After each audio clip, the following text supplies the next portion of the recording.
Thank you so much for your time, Halfdan. I really, really, really liked the movie. I really enjoyed it. Well, I, I suffered it, but that's a compliment.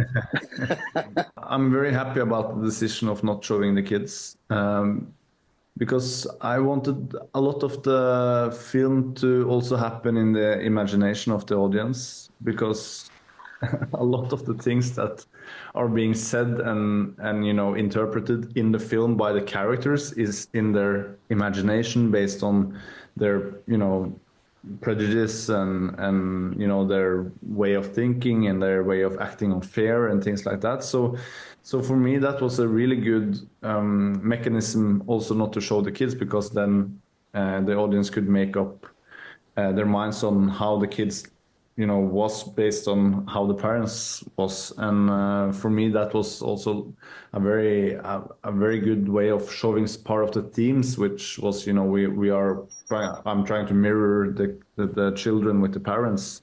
And because that's what we do. I worked in a primary school myself for 3 years, and what we did as teachers was like mirroring the kids with the parents. If the kid did something wrong, we looked at the parents, and if the parents looked strange or came late 3 times in a row, we looked at the kids.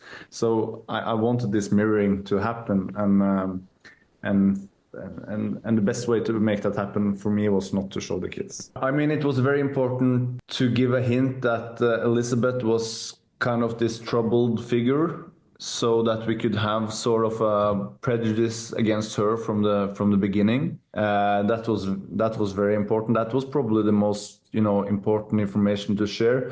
Also, that Armand had been this troubled kid. So the school obviously had their eyes on him, and I know that from working in a school myself. A kid that has done some troubled things throughout the year, we kind of lose the patience with them, which is very sad, because they will always be the bad guy in every situation. And those were the two most important things to get through early. For me, there is this fine balance in this, and I worked a lot to find the exact situation that could work as a very fine balance between something playful, that is considered healthy, doctor games between kids, and a more abusive kind of behavior. And the interesting thing about having a premise that walks in a gray area between those two polar opposites is that either the school doesn't take action and they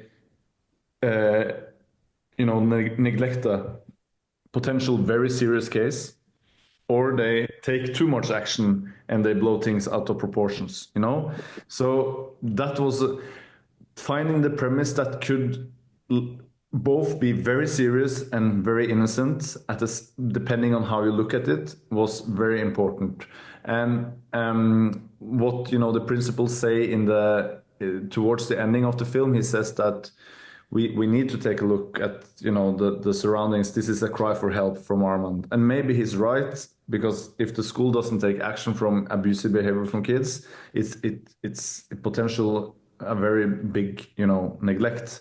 So they start to look from going from the principal wants to take it under the carpet in the beginning, but then he kind of feel the pressure of, not for the right reasons, but he feel the pressure from the other mother, and he wants to make a big case out of it. And this was also the case when I did a little bit of research on this exact case. I called around to 55 principals in Norway and presented this exact case, and I got 55 different answers on how to solve it. So for me, that was a big freedom, because then I knew I can do whatever I want.